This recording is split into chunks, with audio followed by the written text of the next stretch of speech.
Ayman Khan here for Seconds Out with the one and only Mark Tibbs. Pleasure to be in your company again. Mark, how are you doing, sir? Thank you, Ayman. Really good to see you and coming down and interviewing my boys. Yeah, it's really good.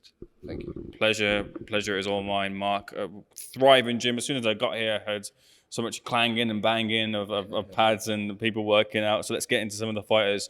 Joel Bartel is fighting December 8th, I believe. What are we expecting from Joel in his next outing?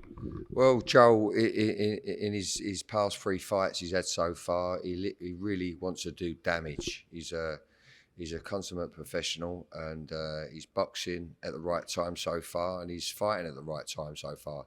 So always looking to, as I say, get the stoppage. But I think he's out of them 3 fights, he might have been the distance once. I hope I'm right there. But he's really performed against good opposition in that process. He's still with TM14, and you know, I really believe he'll be knocking on the door to one of the big promoters very, very, very, very soon. If they're not looking at him already, they should be. You assured me that there's a new star going to be born very soon in Giorgio Visoli. For people who aren't too aware of him right now, he's making his debut very soon. But how big of a talent is Giorgio? How far can he go? But after the first week, he really, I nearly said took my breath away. But you know, he really outstood. He read a fight well. He was instinctively a good boxer. A bit like Billy Joe Saunders, actually, and really good boxer. A little bit rigid in his build, but he will loosen up as he goes on. But a really good boxer, Giorgio Visoli. And all the boys knew him in the gym, all knew him instantaneously. They all knew who he was. And do you know what, in the time he's been here, which ain't too long, and I've put him in some really good sparring, experienced sparring. He didn't want to mess about. He said, Mark, I want experienced professional sparring. And he's had that. He's had that, and I actually want him to have some easy sparring at times. Not easy, so he can practice and be comfortable doing, you know, I want to, certain things I'd like him to do. I want to add to his qualities already. I don't want to take nothing away from him. But he's been sparring with O'Hara Davis, who's fighting for a world title, I believe in December soon, over in America. So he's been helping him out a lot, and O'Hara's really impressed by the way he goes about his work. And I took him over to Peacock yesterday, over in Epping, to spar with Billy Allington, who's I should say he's a compared to Giorgio, he's a seasoned professional. He's fighting. Who did he beat? He got beat by last Sheffield guy, Dalton Smith. He gave Dalton Smith gave him a good good 10 rounds, I believe, a 12-round fight. He done wonders against Dalton, and Giorgio really had a good spar there yesterday, and the whole Peacock team were really impressed with him. And and so I think I don't think he's going to be a very good boxing star. I know he's going to be the dogs. If you know what I'm saying. I do know what you're saying, indeed. I've got to congratulate you, Johnny, and the team as well, picking up the first title in his professional career. Johnny looking to push on, obviously, into next year now too. Johnny Fisher, yeah, what a performance that was against Harry Armstrong for the Southern Area title, and he went on to win the best Young Boxer of the Year award, which was phenomenal, and just the icing on the cake. I feel Johnny will grow from that 100%, and his boxing IQ is going to develop from that. I've had 5 or 6 good heavyweights wanting to use him for sparring, and we'll tick them boxes when it suits us. But he's back in training. He's doing some strength and conditioning with Sonny Cannon, and he's started to punch now, because He had a little bit of a sore hand after that fight. So he started to punch now. He was over the Peacock with me yesterday. He's here tomorrow, back in the boxing. I've got sparring lined up for him. I had it this week, but we've got to get some lungs, a little bit more lungs yet before we kick off against good sparring, yeah. One towering fighter to another, that being John Hedges, looking to have a fight date before the close of the end of the year, recovering from injury too. When can we expect to see John back out in the ring? Yeah, well, I expected him to fight end of December, and we broke his hand in as well. He's had a hand operation, and it's been very, very successful. Mike Hayton from Manchester, up there in Manchester, done a great job on his hand. He's Johnny Hedges, bloody good boxer. He is. Big guy, as I said before. He's like Tyson Fury. He's got all the attributes of a Tyson Fury, probably better than Tyson Fury when Tyson Fury was his age, in my opinion. But what a good boxer he is. And yeah, I wouldn't be surprised if his next fight, well, I can hear things, is a title fight. And I probably prefer him to have a warm-up myself. But if he's on us, he's capable, yeah. Well, getting your thoughts on things in the wider sphere of boxing. First of all, got to get your take on something that shook the boxing world to its core, that being Tyson Fury versus Francis Ngannou. I'll ask you to set the table first. If you saw it, what was your assessment of what you saw in that fight? Yeah, I saw it. I couldn't wait for that, actually, because it was a little bit not quite a boxing fight, what us purists, what we call ourselves purists want, but because it's Tyson Fury, he's an entertainer. And to be fair, I was disappointed, obviously, like everybody, because I didn't want the boxing world to be let down for a non-boxer to perform so well against the best boxer in the world, Tyson Fury, and heavyweight champion of the world. And so it was disappointing. I was gutted for Tyson, but he won, in my opinion. He won. He just had some bad moments, and that being he had to take an 8 count. So that's why I was disappointed. But yeah, it was expectations, I guess, and probably underestimated. Big, strong man he was, Ngannou. Credit to Ngannou for how humble he was in defeat too. You know what I mean? He never moaned and groaned, and yeah, it was at the end of the day, I'm sure Tyson Fury will go and lick his wounds, freshen up again, and hopefully we see the Usyk fight. I think that's coming off next, I believe. Before we get to the Usyk fight, just how shocked were you when we've seen Tyson Fury rise up from the canvas beforehand, but for an MMA fighter to do that, was that a shocking moment for you? And what did you see from Ngannou to set that shot up, which was a good shot from Ngannou, to be fair? It was. He was. I'll tell you what Ngannou was very, very good at. First and foremost, he was good at taking the 1-2s that normally rock people to their boots. I think that probably surprised Tyson as well, the way he held the 1-2s. And the one-punch counters, which Ngannou was good at. Right. He was so strong in that department, and that probably shocked, I'm sure it shocked Tyson as well, or put him over, the first one. Bit of a scuffing shot and all, wasn't it? But it was a very quick one-punch counter. So that was where Ngannou, where he was good at. But he did get his head boxed off as well. You know what I mean? So it was just the expectations, I think, that through everybody, and through Tyson as well. Yeah. Actually, from a trainer's perspective, was part of Ngannou's success because, look, a lot of people were saying in this, and when we think of these crossover fights, we think of Floyd Mayweather versus Conor McGregor. Floyd Mayweather, very accomplished fighter, one of the greatest fighters to ever lace on the gloves, but that's at a lower weight where the lower weights can do more than what heavyweights can do. So the gap in skill is closer than it would be if they were at welterweight. Does that play a factor into why Ngannou was so successful? Because he is a heavyweight, and the heavyweights tend to do less because they're so big. I think I understood what you're saying, but for RRC things, proportionally, we're all the same. You get me?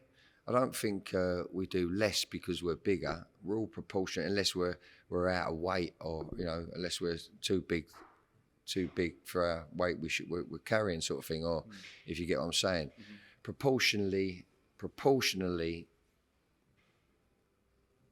if you're a small fighter or a big fighter, we can do it all.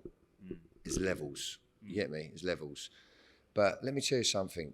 When for instance, when a good boxer gets in with someone who's not so good, but has got a big heart and is game, they can spoil the seasoned boxer, if you get what I'm saying. They can spoil that.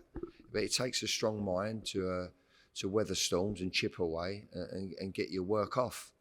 But credit to Ngannou, he was strong as a bull and come to win and done a good job. He done a good job for going the distance, for sure.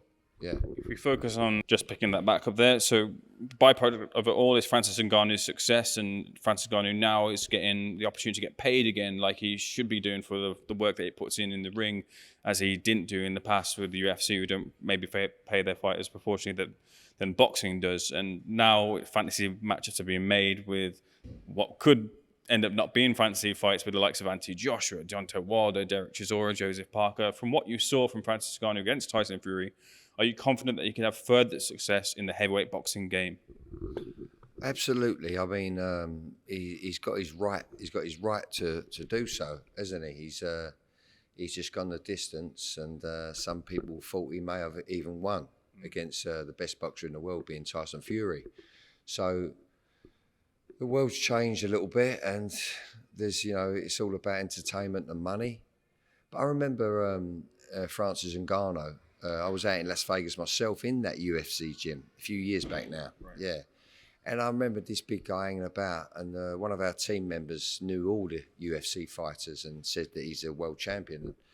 And I used to see him hanging about, and I heard he wanted to get into boxing and, stuff like that. But then I've done my own work on a little bit on that guy, and he's been about for years and worked at his craft and had it hard and everything. So when I think back, I can only imagine his life and where he's come from because of the build-up of the Fury fight, and seemed like a nice guy. Obviously, I don't know him. I saw him a couple of times and whatnot, but well deserved, and I'm quite happy for him, really. You know what I mean? Quite happy for him for getting that sort of paycheck. But he didn't just walk into it. He's been around for years and worked at his craft. Very, very good, and I can understand he's a world champion, right? At his craft. So I'm happy for him in that aspect. And yeah, he's put himself in positions where I understand the WBC have put him in the rankings. Is that right? That's right. Yeah, they will rank him. Yeah. They will rank him. Yeah. So he's in there. He's in there, and it'd be interesting to see some boxers like you just mentioned, Anthony Joshua, Deontay Wilder. If he ever gets any of them fights, you know what I mean? That would be interesting for sure. Yeah. Did you watch it with your dad? What did your dad make of the fight? No, I didn't watch it with my dad. I've only spoke to my dad once since that, and he was pretty surprised. He was pretty surprised. He was.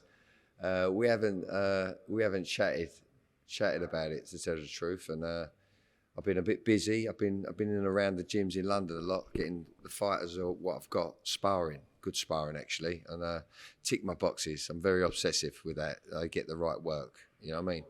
So I've been busy doing that, but now I'm looking forward to have a chat with him and maybe watching it with him, see what he thinks. Did what you see change your mind in any sort of way as to who you favour in a Fury versus Usyk undisputed heavyweight fight? Say that again? Did what you see in the ring from Tyson Fury and Francis Ngannou, from Tyson Fury's performance more specifically, did that do anything to change your mind in who you favour in a Fury versus Usyk undisputed match? Good question. No, I have questioned myself, and like we do, is he just getting past it now? Is he just getting past it now? But then I looked at it and thought there's every questions to say, look, he overlooked him. A lot of razzmatazz around this. A lot of razzmatazz. And did he overlook him? Did he underestimate him? I'm sure he did. Because listen, at a smaller level. I've been a retired fighter in when I'm in my 30s, mid 40s, early 40s, and I've moved around cab drivers, and they're easy work, with all respect.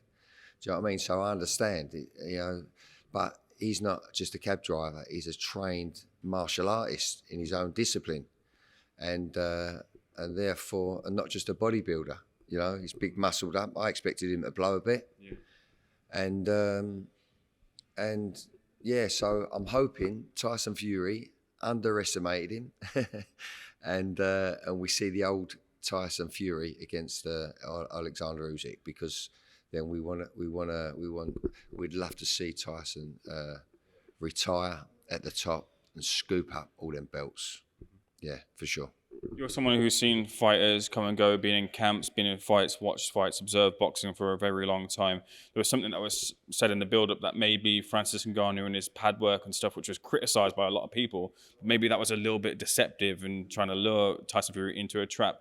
How much of that does actually go on in boxing? How much do people kind of withhold to try and spring a surprise in the ring? Have you ever done that? Is it something you've been on the end of? Does it really go on? Absolutely. I mean, listen, Francis Ngannou may have put his worst work out, because knowing the fact, and we don't know if it's a fact, knowing that Tyson Fury may have underestimated him. So every bit of percentage, every bit of advantage that you want to gain at a top level, fighters do. You know what I mean? We don't want to give nothing away, and we want to, and sometimes, we need everything we can to give us the advantage. So that may have been an advantage for Francis Ngannou to put out his worst pad work out. I'm not too sure. I never saw it myself, to tell the truth. I never saw his pad work, but yeah. So yeah, we have to not show all our cards when we're going into battle, for sure. There are people who are writing Fury off now, potentially calling for him to retire as well too. It's something that I don't find myself agreeing with at all. But in the sense of someone who's made a lot of money, you could do if you wanted to take that back step. But do you really feel that's an offering for Tyson? That really think that's an option for him to retire at this juncture? Well, he holds the cards to all his destiny. He's always been that way. But it would be a very, very big shame, wouldn't it, if he didn't take the Usyk fight, because how it was all being sold and whatnot. We expected to be an easy job, and he was going to fight Usyk on the 23rd. Is that correct? That's right. Yeah. We was all smelling and sensing that, and then when what happened, we. People in the boxing business knew that it's probably not a good idea for Tyson Fury to fight on the 23rd of December, because, he would have to lick his wounds, regroup, and tighten up, and, see what he could do better in his camp for Usyk, because he needs to be on his game. Yeah. I want to ask you from a former fighter's perspective and a trainer as well too. There's a feeling of maybe a fighter can get old overnight, and that might have happened to Tyson. But putting Tyson to the side here, how often do fighters get old overnight, and how quickly can a fighter notice the decline in the half step, or the decline in being quick, or the decline in pulling the trigger on a punch? For yourself, when did you notice those moments, and is it a true thing that people can get old overnight? What it is, you get more wiser with age, and experience, in my opinion. But you can see and feel a lot more than you did when you was a young lion, so to speak. And timing and distance just slips a little bit. You know what I'm saying? So maybe, the fighters are probably. If they go on too long, can be the last to know, so to speak. You know what I'm saying? Well, I say not people are close to around them fighters can, experienced, knowledgeable trainers would probably see it as well, can see it. But yeah, so does that answer your question? No, it does. It was really good insight there. I appreciate that, Mark. I just got to find a couple of things for myself.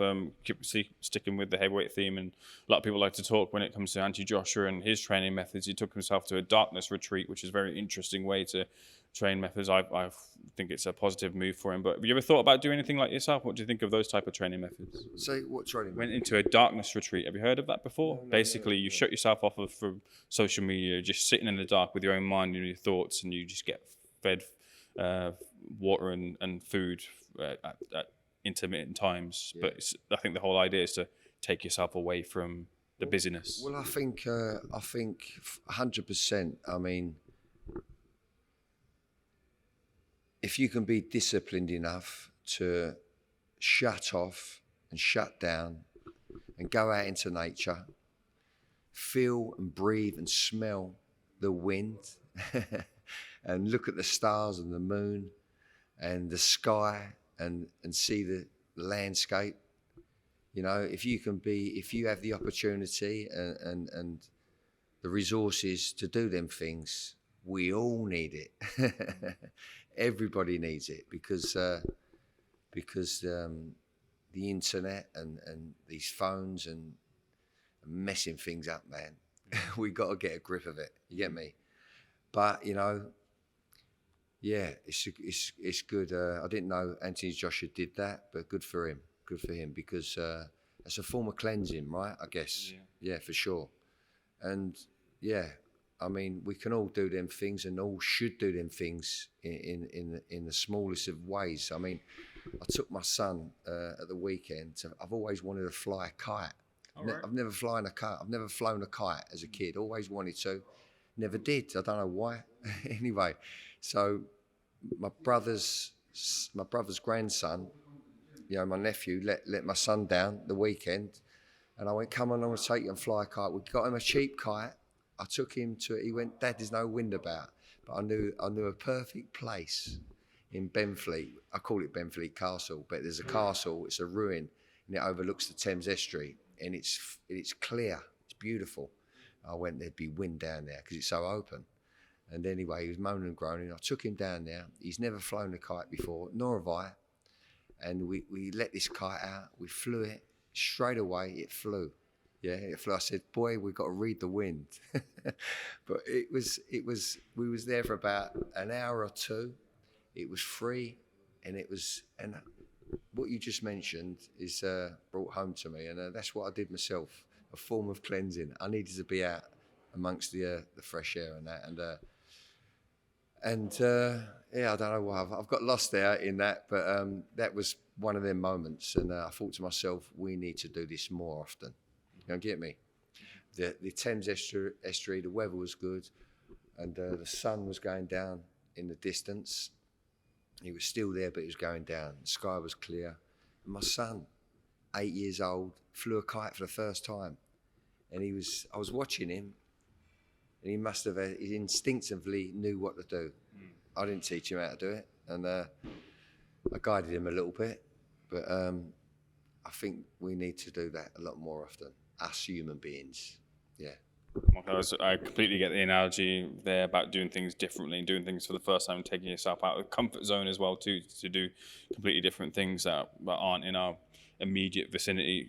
Just final fight I wanted to touch on, ramping back up again on Chris Eubank Jr. and Conor Benn. I just wonder what the lay of the land is in terms of your thoughts on that fight. Chris Eubank Sr. is back in the fold, although not with Eubank Jr. specifically, but a fight that seems to be ramping up and happening potentially early this year or next year.